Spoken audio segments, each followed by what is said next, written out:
Good evening, America, and good afternoon, Australia. You're back on Radio Toni live with your host, Toni Lontis, and this is the Everyday Business Show. I'm really excited to have a previous show guest back on the show today, but before I introduce her to you all, just a reminder, if you're listening on LinkedIn, Facebook, YouTube, and Twitch, Teo is waiting online to send you any links that you require and answer your questions as best he can while Briony and I are talking.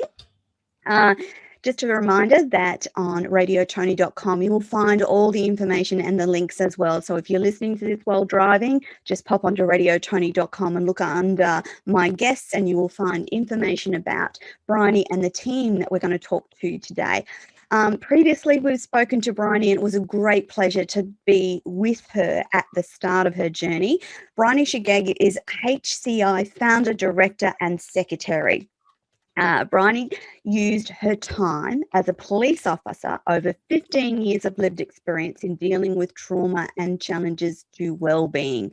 So she developed an app in combination with Ben Fink, Danny Connery, and Joseph Cassar, and they founded HCI Insights, an Australian developed and owned company based in South Australia. Their mission is to empower users and organisations to positively and actively manage well-being for improved ability to meet positive individual and organisational goals.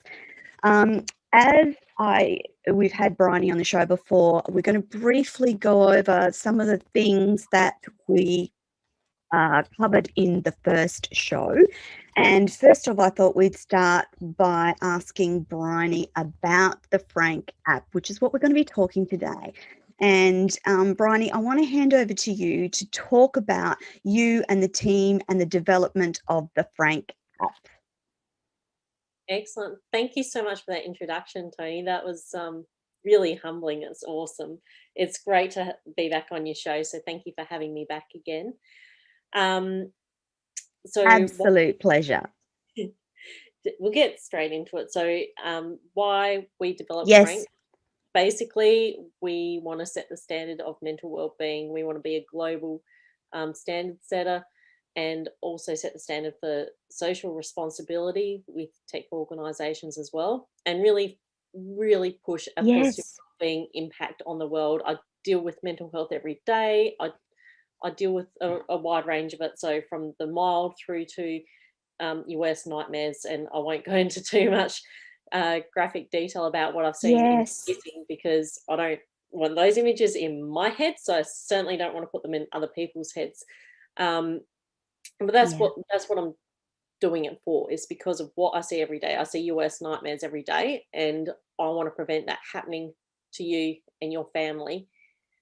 And that's why we're here. That's what drove me to policing in the first place. And in policing, I got frustrated by the constraints, because even when you're a proactive police officer, you're still reactive in a lot of sense. So this was a way to fulfill my frustration, basically, and try and have that difference. And dealing with my own mental health challenges, because obviously in policing, you are at higher risk of developing mental illness. And I do have PTSD. So I found a lot of what worked on the market didn't work for me. I'm not really a big survey person, and I don't have time. I'm really time poor, even more time poor now that I've got a startup and a baby. But you know, a lot of the wellbeing apps on the market are quite time consuming, and you've got to input a lot of data. So I wanted an alternative solution to that, a product that was really quite different from what was currently available. And that's why Frank is really submissive and sort of sits in the background, and you know, we're sort of tracking your language rather than like a steps, like a fitness tracker would. Rather than so you've got rather than you having to put data in, it's capturing it for you, isn't it? Which makes it pretty unique. Yeah, definitely. We believe so anyway. So it's and when you're not well, to ask someone to fill out surveys continuously and to journal, you know, you're struggling just to get through normal basic day-to-day life things. Having this huge or erroneous additional tasks then placed on your shoulders, for me, it was too much. Too much. Yeah, just wanted to make it simpler, more streamlined. Having said that, it's a very complicated, sophisticated product in the background. It's taken a little while to get it this far, hasn't it, Briony? It's been a journey for you, yeah. And we promised listeners that when we first talked about FRANKapp, we'd go on to talk about the ongoing developments. But before we do that, one of the big considerations when you were developing the app was around privacy. Can you tell the audience how Frank protects your individual privacy and information? Yeah, absolutely. So obviously, because we are talking about harvesting natural language through keyboard use on a personal device, that's really subjective to people's very personal information. So there is an ability for the user to turn the keyboard on and off if they don't feel confident in the product. That's part of providing evidence and proof that we are looking after people. So you can turn it off. But through the whole design process, if you ask the team, they'll tell you how sick they are of hearing me harp on about how we're protecting our users, how have we protected this aspect, how have we protected that aspect of the design. So we've adopted a privacy by design approach, which is a thing in the world, because it's so important. The whole success behind this business will be reliant on consumer trust and integrity. Yeah. So it's pinnacle. Making sure that people's privacy is preserved, and we've done everything we can in our ability. Now, there's obviously going to be potential for a breach here and there, but at least we can hold our hands over our hearts and say we have done everything we can within our knowledge and ability to protect our users. Because at the end of the day, if we don't protect them and people's privacy is breached, that's going to ruin the reputation of the company, which is going to send the company bankrupt, essentially. So it's so important. There is no success of the company without it. Yeah. Briony, you've tested this product on yourself. So you've used it, haven't you? You understand how it works intimately because you're one of the founding developers, or it sprung from your imagination originally, didn't it? It was a thought in your mind that is now an actual product that you've used, and you're obviously really passionate about it. What are some of the outcomes that you'd like to see for individuals and organizations that use the FRANKapp going forward? I want to set some realistic expectations, because one of our another point of difference is we're actually having Frank clinically tested and validated. So people know, but 93 to 97% of wellbeing applications that are available on the market actually have no clinical testing behind them. So that's something really. There's I can't remember the name of the research paper, but there was a research paper on it, and 93 to 97% haven't been clinically tested. So that's another point of difference and part of us building trust with our users. So because we are doing clinical testing, here's the progression of what I want to see happen. To start off with, I want it to be something that users find useful. As simple as that, just useful, that it's giving them useful feedback, that it's taking their mood and emotion and it's putting it in a tangible format in front of them, and that is useful. And the same thing for organizations, that it's useful. The next step in it, once we've got the clinical testing and we know that it's useful and we've got that evidence-based approach, the next step is that it makes a positive improvement, or more importantly, empowers the users to make a positive improvement in their life and managing their well-being. Once we've got the clinical testing to back those claims up, the next step is, can we start looking at preventing serious disease, or from people falling into the severe category of mental illness range? And then once that's clinically tested, the long-term ambition is that we want it to save lives and that we want to improve global happiness. So we know that organizations play a key role in supporting individuals with managing their well-being, and COVID's really kind of brought a lot of this research that already existed up to the surface of just how important organisations are in that role with flexible work arrangements. A lot of people are working from home with COVID. Now that life sort of, well, in Australia, life's sort of starting to go back to normal a little bit, but a lot of people are still engaged in those flexible work arrangements and still doing a lot of work from home. I think COVID's been a horrible thing for the world, but there's been some really positive things out of it, and I think it's really driven a lot of change and innovation. You know, it was a terrible thing, but it provides a lot of opportunity. So we can get caught up in the dark side of it, or we can look at the opportunity that COVID's presented.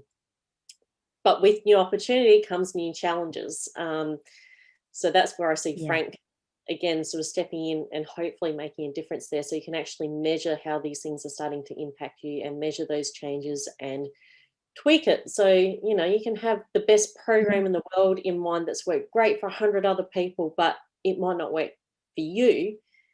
This will hopefully give you a way of measuring it, and as you tweak it and make adjustments to it, then hopefully you see an improvement. Hopefully Frank helps people with that. So, Briony, you're partway through clinical trials currently. Is that my correct understanding? Yeah, so our first pilot we've submitted our data to the Military and Emergency Services Health Australia, known as MISHA, which is formerly known as the Road Home. Yeah, and they're part of the Hospital Research Foundation as well. So we've submitted some data to them, and they've submitted some preliminary results, which have been really positive. Now, so without going too much into it, the positive results that we've got is now taking that and working out how we can use those results to basically make sure that we're using our machine learning algorithms and in the best possible way. How can we best optimize on these results? What is it doing really well? What is it not doing so well? Because we knew that there were going to be some good things coming out of the pilot. We knew that there were going to be some bad things coming out of the pilot. We knew it was perfect. We wouldn't have to pilot it. So, it's just taking what we now know and progressing the next step. How can we develop it? How can we enhance it? How can we push it down that path? What are some things that we cut away? What are some of the things that we improve? So that's where we're currently sitting at the moment. We're also reframing some of the raw data to give to the researchers as well, just to give a bit of clarity around some areas that have been a little bit vague, to see whether or not we actually need more data coming in from pilots. So that's why the pilot's still open at the moment, because we may actually need some more data for the researchers to be able to do their job and verify some of the results. And then we've got another pilot with organisations that's was scheduled for June, July, but we're probably going to have to push that back a bit now, because we're still deep within the results of the first pilot, and we want to explore those results a little bit further before we progress. Briony, last time we spoke, the pilot app was only available on Android. Is it still only on Android platforms? Yes. And when do you think? So it'll eventually be on Apple's iPhone platforms as well. But how far away is that, do you think?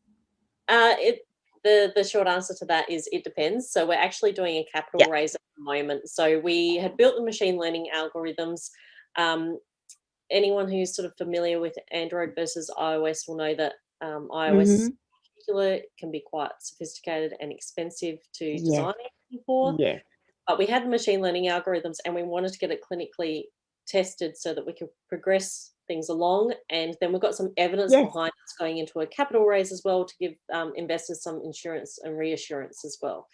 So the long story short is we need the capital raise to then go back and fill out the iOS version. So we know that the technology, it didn't matter if we tested it on Android or iOS, we were testing the technology components. So it didn't matter which platform it was on. The problem with it only being on Android obviously meant we already restricted our pool of participants in the pilot, which was something that we really begrudgingly did, but it was a financial decision at the end of the One of day those that we things. Yeah. had to make.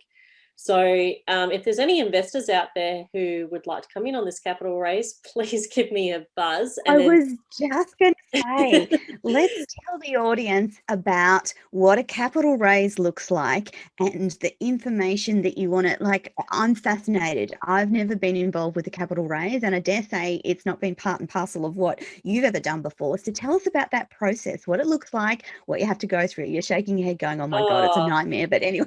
Yeah, it's, it's a challenge, and I've enjoyed the challenge. Yeah. Particularly when you got a lot of financial uncertainty like there has been with COVID, getting people to part with money is often a difficult sale.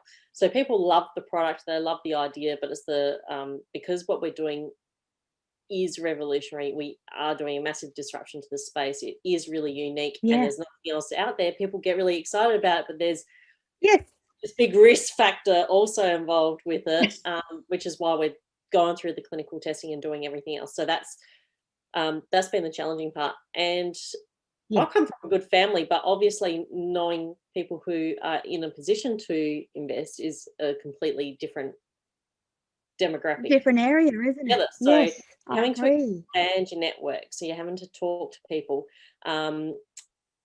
And you're having to go through a lot of application processes as well. And you got to be really resilient because you get so much rejection. Many knockbacks. Individuals so there's a lot of work that even goes in before you even start the capital raise. So I'll go back a couple of steps. Absolutely. we did a pre-seed round, which was friends and family, and we did know a couple of investors within that small friend and family network who did invest for the pre-seed round, which was great. And they're looking to reinvest in this round. And a couple of them committed on paper, and a couple of them we're just fine-tuning some of the details. So so that was already a good help, and we tapped on them to say, hey, do you know of anyone else, because they're quite well connected, and that sort of opened up some pathways for us, made some new connections. Where we haven't got investment, we've actually developed some really good relationships for other areas of the business and mentoring. And then so from there you got to work out how much you need, and one of the biggest challenges we've found with this investment raise is it highlights any mistakes you made in the first round really harshly. So if your valuation is too high in the first round, it actually affects your second round, because so you can actually price yourself out the market really quickly if you set your valuation in your first round too high, because then all of a sudden you're looking at it an amount that doesn't quite translate to the business in your second round, because you have to raise X amount. And then you've got to work out how much that's going to be per share, if that's in the value. So when we initially did it, our valuation for this second round was too high, because we knew that it was probably a bit too high in the first round. So we're now having to try and fix that problem in this round as well, to, in case we need to do another round down the track, we don't end up with that problem times two, badly valuated. How challenging. So that's... And we're not the only startup that falls into that trap. It's really common. So I have heard that before. Yeah, so that's one thing you got to do with the capital raise. Work out how much you need and how much you're prepared to give away for it, or what you're giving away for it. So we're giving away equity. And that must be challenging to work out what equity to attach to the investment. Because this is your baby, essentially. It was easier the first round, but we got it wrong the first round because we weren't probably as educated about it. This round we're more educated about it, but obviously we've worked out those mistakes from the first round, which has then made it harder to do this round. And it is hard letting go of your baby, but it's like parenting. You sort of got to do what you got to do to get it to where it needs to be in life. So. Those are the decisions that were made, and sometimes it's not easy. It's it's hard, and you hear some real kind of unicorns in the media, like where someone's just come up with an app and 12 months later they're making all these millions of dollars, or they've sold it for millions of dollars. I think if you actually got that person on their own and really drilled down into them and got into an in-depth conversation, you would then probably hear about the tears and the sleepless nights and Yeah. the frustrations and the stress and the weight on the shoulders and Yeah. how it's affected other aspects of their life. Yeah. You know, the people that go through this whole experience of startup world and go through it relatively unscathed, I think are really, really lucky, maybe in a sense. Yeah. But for the Yeah. majority of startups that I talk to, we're not alone. Everything we've felt and Yeah. gone through, the tears, the highs, the lows, is pretty consistent across startup world. Yeah. Yeah. And sometimes there are more I've lows. heard the same, Bryony. I've heard the same, but I too know how passionate you are about the ability of this app in particular to make a difference, not just in Australia, but across the world, and not just for individuals, but for companies and corporations going forward. I've had a number of interviews in the tech field lately, and it just fills me with enormous excitement, particularly the AI component and that machine learning and ability to help humanity. Because, you know, you often start talking about that subject and people can be quite negative and go down the rabbit hole of, oh, this is bad for humanity. But the capacity for good in AI and integration into human life is immense, isn't it, Bryony? And that's That's what it. you're. I mean, humans are curious by nature, so AI is going to happen. It is. It is People want to deny it done or not. deal. It's going to happen. So you can either jump on board and shape the ride, Mm. or you can stand back and put your faith in other people that they're going to make the right decisions with it. Now, Yeah, some people are quite comfortable with sitting back and going along for the ride and watching the decisions, like other people make the decisions. I'm not one of those yeah, people. I want to yeah, be in the driver's seat. I want to help shape it and control it. And then at least, if it doesn't go the direction I want it to go in, at least I can say I gave it my best shot of trying to shape how yes, that went. mm, I get a bit frustrated with armchair critics yes. because I can you know imagine. put your money where your mouth is. It's easy Yeah, to hindsight is easy. Anyone can look back with hindsight and judge a performance. I do it to myself all the time. yeah, It's part of yeah, personal growth and personal learning. Um, yeah, but just give it a go yourself. That's it. yeah. Doesn't and it doesn't need to be AI. Just other things in life. Put your money where your I mouth is was and give just it going a shot. to say, Bronnie, we're living in a fascinatingly wonderful time for all the challenges that the Earth and humanity has. Some of the technology that we will see in the next 10 years of our life, and that my grandchildren and your children will see, it just excites me. Like, we're so close to things like flights to the moon, the whole AI and its capacity. I had a fascinating conversation about AI integration into robots and robot learning. And it really does excite me. I think that those people that are at the forefront of developing apps and platforms that integrate AI will be ahead of the rest. And as you say, Bronnie, it's no good sticking your head in the sand and saying, "Oh, I don't believe in this is bad," because that's it's going to happen. You know, the number of conversations I've had with people recently about AI and in the area of AI, it's already happening, and you guys are absolute proof of that. So Frank is at the clinical trial first pilot stage. Towards the end of the year, it will then go into the second pilot stage, but you've got to get through the next round of capital raising. Is that the process, We Bryony? actually hope that we're planning on being in the market. It was September, but that's probably actually going to be closer to the end of the year now. Yeah. So the Yeah. capital raise will make the big difference there on our timeline. Yeah. The second pilot, we're actually looking at doing first quarter of next financial year. But yeah, Yeah. the capital raise is really You can key. go to market. You can actually go to market with the clinical trials and the first pilot anyway. That's my correct understanding, Bryony? Yeah, yeah. So we're already got a couple of pilot organisations on board who are our first lot of foundation customers, essentially, which is pretty exciting. We're pretty excited to work with them. Yes. But, I mean, when we go to organisation pilot, it's to see at a greater scale the measurable difference that Frank will make, and if it's got how basically make it usable for organisations and positively impact on individuals.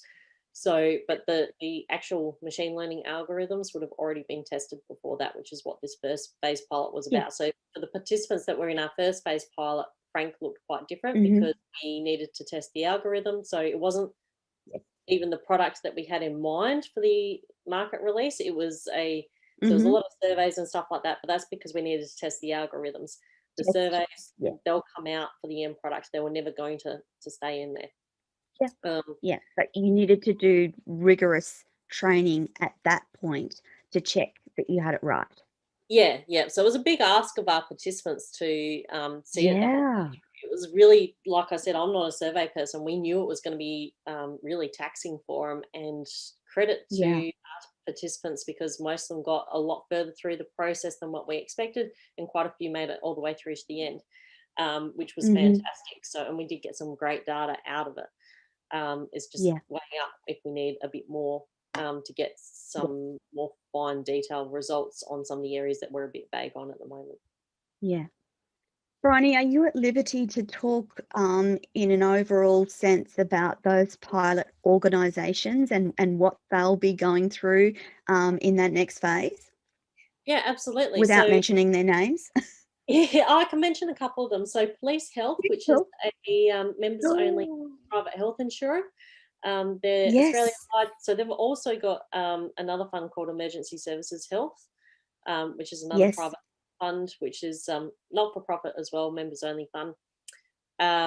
They come on board for our first pilot, one of our organisations. So we have really early conversations with them right from the get-go, and they've been supportive the whole way through. Another one of the other organisations that hasn't signed on the dotted line just yet, but have supported us the whole way through and done a lot of co-design with us already, is Scotch College, which is a premier private school here in South Australia. And then the other one that we've been working with is the South Australian Government Department of Treasury and Finance. Wow. As well. So we're really stoked with those three organisations. We do have a couple of others that we're talking with, but we're a lot earlier in the process. And Gallagher Bassett, which is a global third-party claims administrator, the Australian contingent of that organisation, being really supportive of us, and they're using Frank as a bit of a value add to their product of suites as well. So they've been advocating for us. So very cool. We're really excited with where we're going with it, and having those organisations along for the ride too. So if there's any other organisations out there that would like to sign up to Frank, because it is a co-design process, we want Frank to be useful. So all those organisations are basically signing up to help design Frank. So, and as you can tell, they're all from different industries and areas. So this is an opportunity to pioneer a new HR tool, essentially. That's what it is for organisations, and be the leader in your industry, essentially, and be a promoter for employee wellbeing. And there's so many benefits for organisations coming out of that. Which is really well researched. You get better employee loyalty, you get improved productivity and performance. There's a 4-to-1 return on investment for mental wellbeing programs introduced by organisations. That's really cool. So, if you're interested, if you think it's of benefit to your organisation, please contact us on the details that Toni's got on all the links. So absolutely, start discussing it. Absolutely. Now, Briony, set the standard. I was just going to say, Briony, most of the organisations that you talked about are Australian-based, but they don't have to be Australian-based, do they? You're looking for worldwide support already? Yeah, we do have plans to roll out globally. So initially we do want to target English, not necessarily where English is the national language, but English is a English primary speaking. language Yeah. countries. Obviously, because we haven't developed this for other languages yet. But you'll So get there. Like we will get that's there. just that's a That's time thing. that's further down the line. So, but initially, it's for Yes. English-speaking countries. So, it would be good if you do have a part of it that's in Australia, but if you don't, we can work around it. We do want to globalise, so we certainly would not be turning away an organisation from another country at this point in time, because that's our plan. That would be opportunity knocking for us. It would be silly to turn that down. Yes. And it's not just health-based organisations, it's any large corporation who wants to improve the mental health of their employees can be involved in this process. That's right, isn't it?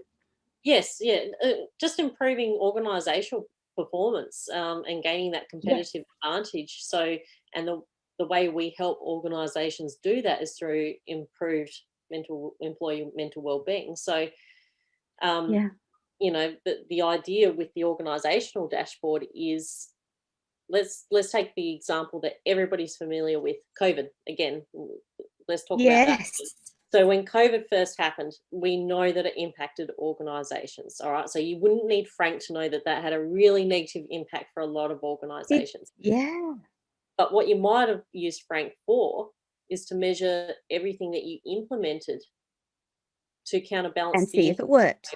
So your flexible work arrangements. So flexible work arrangements we know are fantastic for supporting employee wellbeing, but they need to be properly Yes. implemented. So not working from home is not great for everybody. There's That's risks right. and challenges There's that come with people working that from home.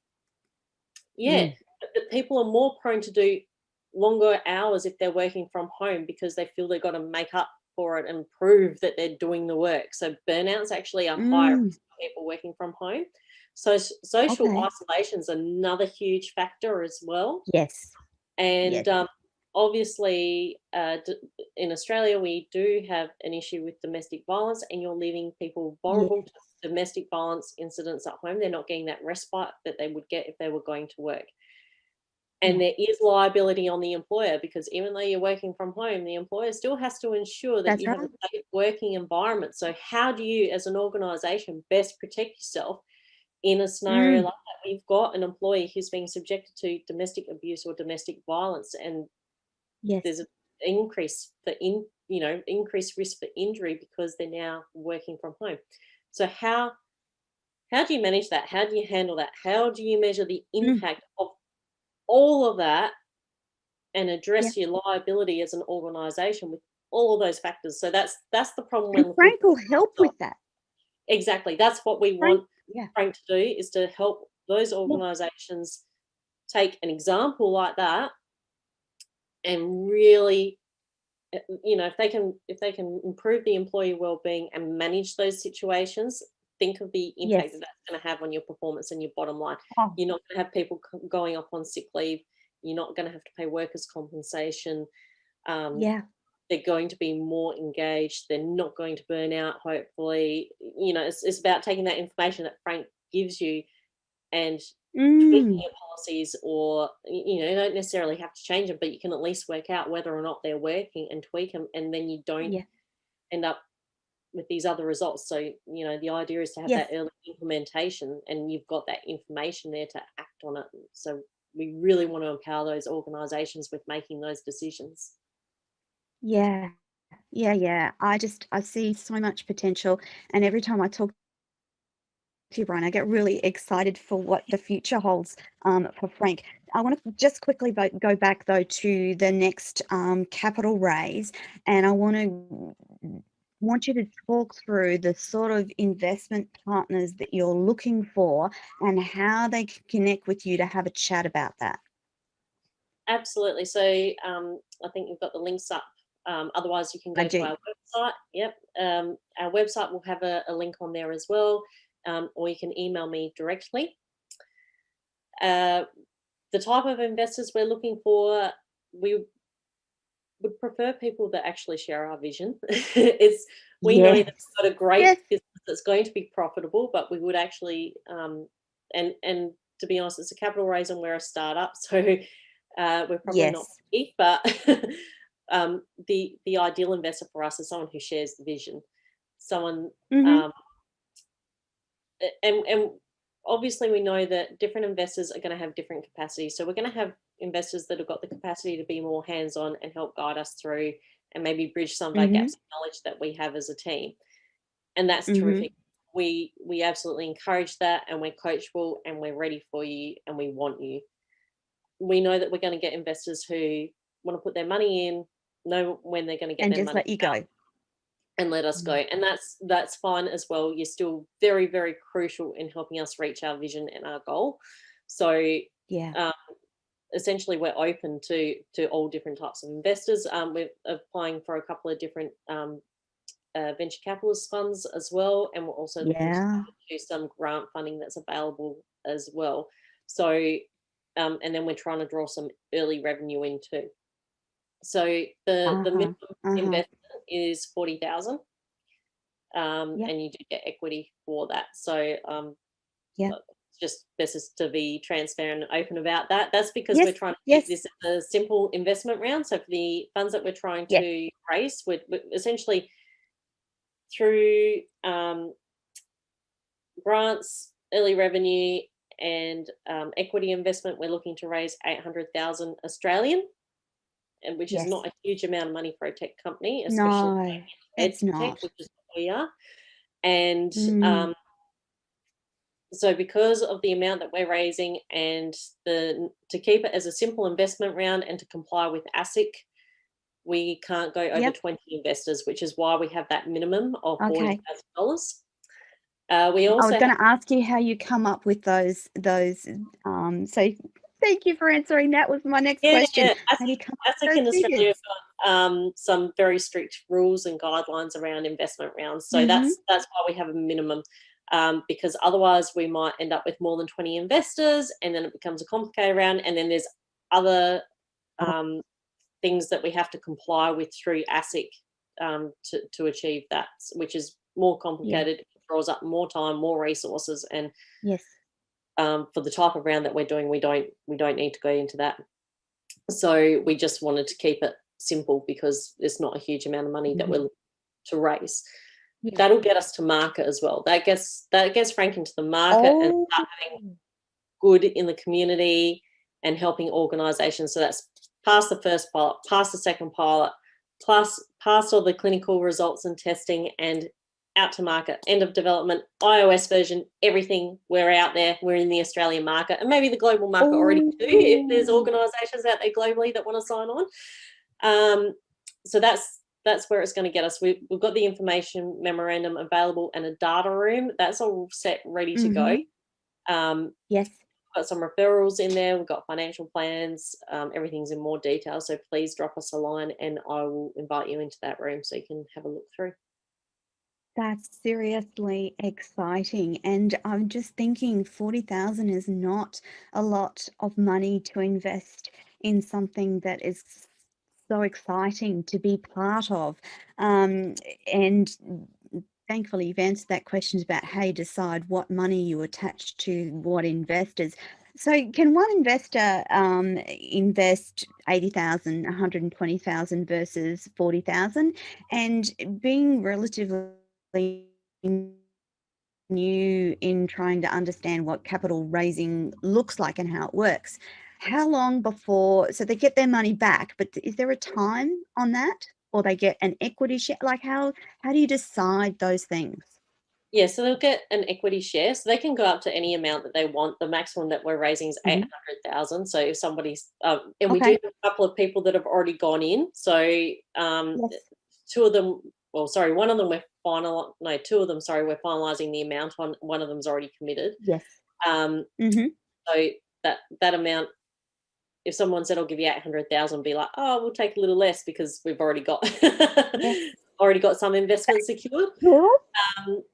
So, which is fantastic.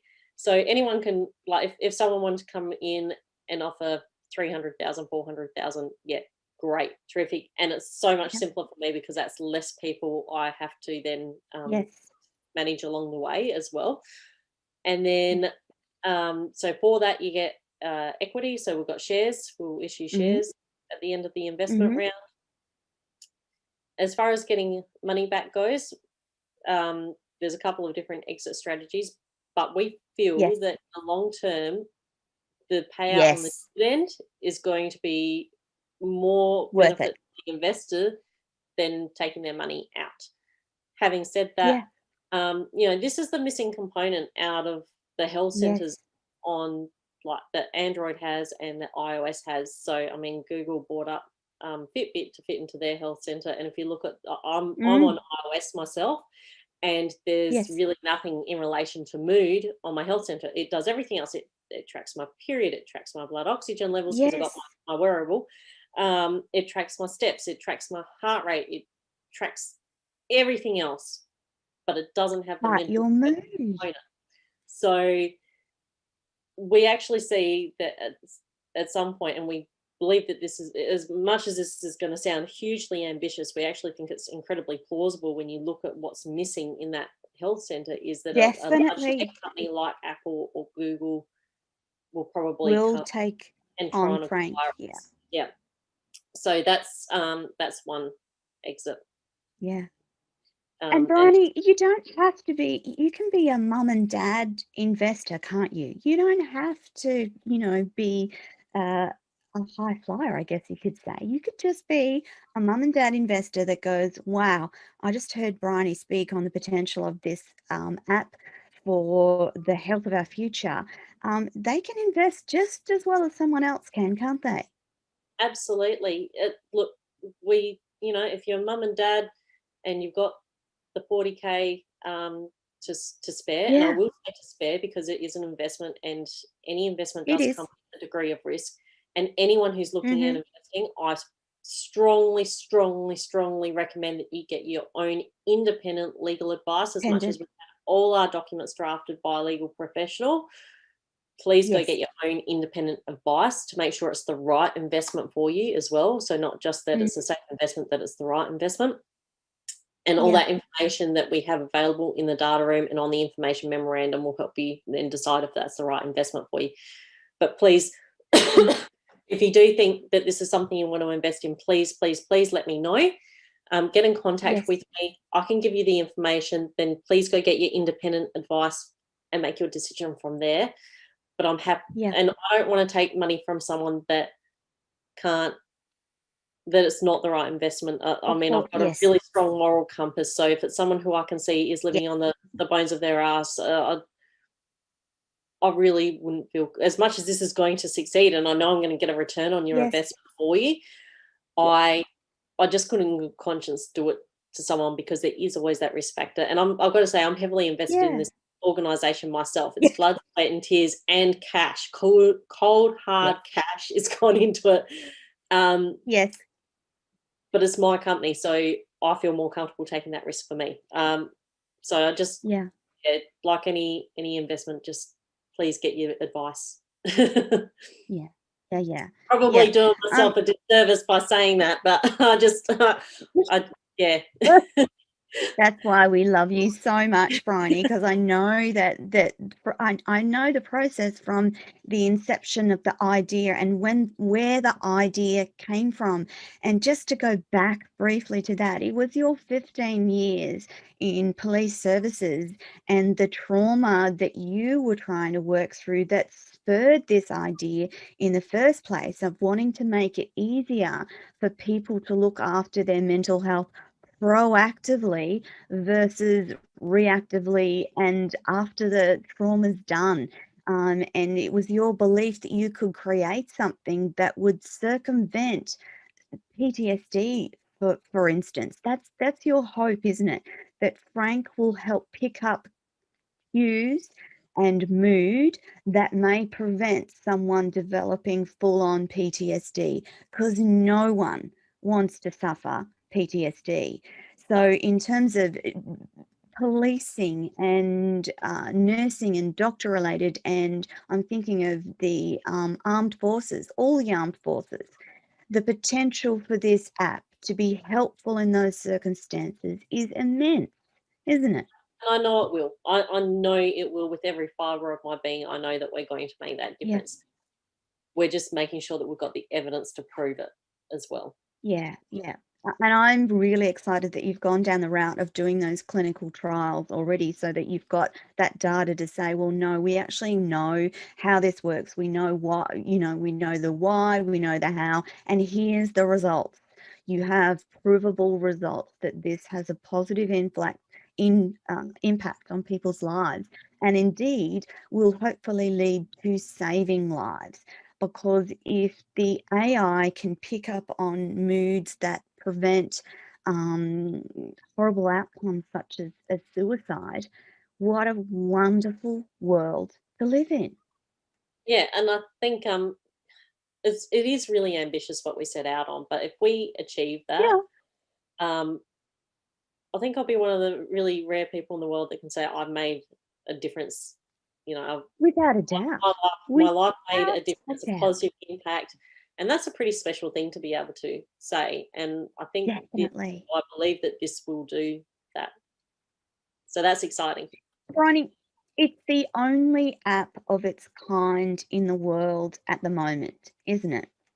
Yeah, there's some apps around that maybe look a little bit similar on face value, but then when you go into it a bit further, I've found them to be actually extremely different. Yes. We keep looking for competitors all the time. A lot of the time, what we Yes. don't find are competitors, we actually find collaborators, or a value add Yes. that we can work Yeah. together. But yeah, we haven't found anyone that's doing anything like this, at least Which makes it an incredible opportunity. It's like the people that look back and think, oh gosh, I wish I'd been friends with the Microsoft guys, or gosh, I wish I'd, uh, believed Mark Zuckerberg when he talked about this social. Like, it's that moment that you can think of Frank as. And I tell you what, I'll be cheering you on from the sidelines going, go Briony, go FRANKapp. So in closing, before we run out of time, look, I am one of the strongest advocates, particularly for women working in the technical realm, because as Briony can probably attest to, it's just a little bit more difficult for people to take you seriously as a woman in tech, because traditionally we think that tech is all about the boys and the development is all about the boys. But here's Briony turning that idea on its head and really creating something that will have worldwide impact. And it's from Australia, and I'm really, truly excited for you. Now, listen, before we run out of time, it's frankapp.ai. So frankapp.ai, perfectly simple, FRANKAPP.ai. And if you want to get hold of Briony, it's just hello@frankapp.ai. Briony is very upfront about anything that you want to ask or know about the app. Willing to share quite openly about the process. And of course, if you're willing to invest in this app, just jump on a call with Briony. Is there a closure time in this investment round, Briony? Yes, so we've actually got a close date of the 30th of June at the moment, so you've got just over a month. Okay. But Yep. like I said, our data room's ready to go, so you can, if you contact us with a conversation, I can send you through all the link to all the information, and then you just need to get someone to review it from your end independently from us, and then it's easy process from there.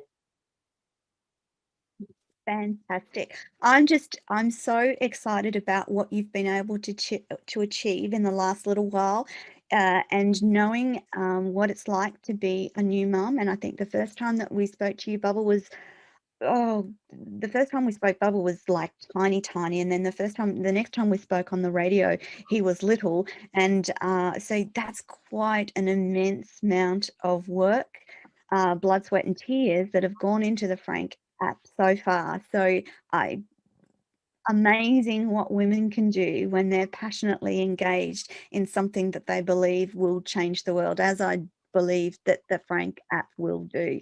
Briony, anything else you'd like to say to the audience in closing today?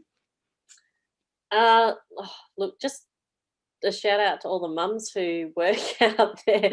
I always feel it's gonna be hard, but to all the women that paved the way before, oh my goodness, and especially women who have got more than one, I don't know how you do it. Like, it's tough. It's Yes. tough. So I wish them all sleep and strong coffee. Yes, I recently had conversations with mums of newborns, and I'm like, oh my God, I can just, like, it's been 32 years since I had a newborn. But that first 6 weeks, that first 6 months with lack of sleep, I don't remember what that, I don't remember, but I remember the brain fog. And just in closing, in relation to Frank, look, please give us a go. And if you are on Android and would like to just help us out with a bit more data, please jump onto the website. Yeah. The pilot are there. If you got any questions, please just reach out. If you're skeptic, reach out. We don't mind skeptics. Skeptics actually help us grow, because sometimes you identify issues that we haven't thought of yet. An issue that you haven't thought of. Yeah. And yeah. I was going to say, for all those tech heads out there, jump on and chat to Briony. Anyone with an Android, jump on and chat to Briony. The more data she and the team have, the better the product will be, and it's already outstanding product. And if you don't know of someone, if you can't yourself or you know of someone, please feel free to do the introduction as well. We're open, we're coachable, we're looking to grow this. So just get in touch. Briony, thank you so much for joining us on Radio Toni Everyday Business again. It's a divine pleasure, and I know that I'll be interviewing you again, probably towards the end of the year, because that'll be pretty darn exciting when you get to that point. And just a reminder, those on the audience who are listening today, this is an opportunity of a lifetime to invest in a tech startup that has a global impact. And once you get to talk to Briony and understand her passion behind the development of FRANKapp, you will be sold. And that, my wonderful audience, is our lot for this week. Briony, thank you so much. Wishing you all the best, and hoping that you get some sleep as well soon. Thank you, Toni. Thank you so much for having me on again. It absolutely means the world, and it's a tremendous opportunity. And I love talking to you. So thank you. I love talking to you. I, as you know, I love the tech stuff. I'm not a real tech person, but it fills me with just awesomeness. That, my friends, is our lot for this week. This is Toni Lontis, your host of Radio Toni and Everyday Business. We'll be back next week with another show. Thanks, Briony. Bye for now.